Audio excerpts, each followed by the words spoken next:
వందే గోమాత్రం హిందూ బంధువులారా, ఈ నెల కాదు మార్చి 29న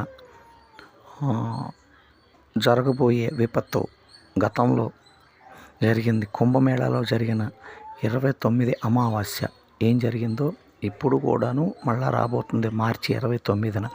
ఎవరు ప్రయాణాలు పెట్టుకోకండి, వీలైనంత మట్టుకు దైవ కార్యక్రమాలు చేసుకోండి.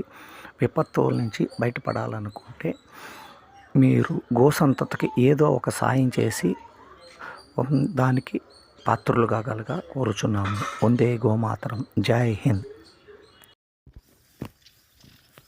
చూడండి, దూడలు గడ్డి లేక ఎంత అవసరపడుతున్నా చూడు, గడ్డి లేక కటవకు మళ్ళీ ఆ వట్టి పొలం తింటున్నాయి. దయవుంచి మానవత్వంతో మమకారంతో గోశాలను కాపాడండి, గోమాతను కాపాడండి. గోవుకు పెట్టినంత మాత్రాన మీకు మీ బిడ్డలకు ఆ తల్లిచ్చే ఆరోగ్యము మహాభాగ్యము.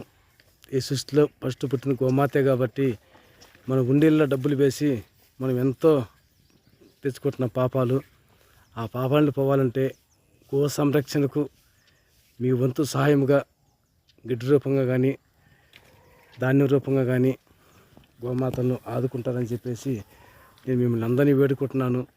ఎందుకంటే గోశాలకు గవర్నమెంట్ నుంచి ఏ ఆదాయం లేదు, కనీసం గ్రాసానికి కూడా గవర్నమెంట్ ఇవ్వడం లేదు. అన్ని మతస్థులకు కోట్లు కూడా డబ్బిస్తుంది.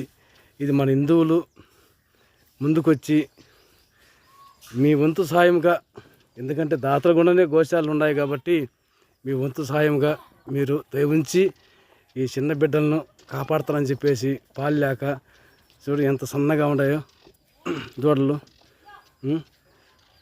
నేను అందుకోసం మేమందరూ వేడుకుంటున్నాను. ఈ శ్రీ పెండిశ్రీ లక్ష్మీ నరసింహస్వామి గోశాల ట్రస్ట్, ఏకశిల నగరం, కొత్త మాతవరం. నెంబరు 9704596346. ఈ నెంబర్కు మీరు కాల్ చేసి ఏదన్నా డౌట్ ఉంటే అడగచ్చు. అన్ని గోమాతలన్నీ మేతకు పోయిండాయి, గడ్డి లేక.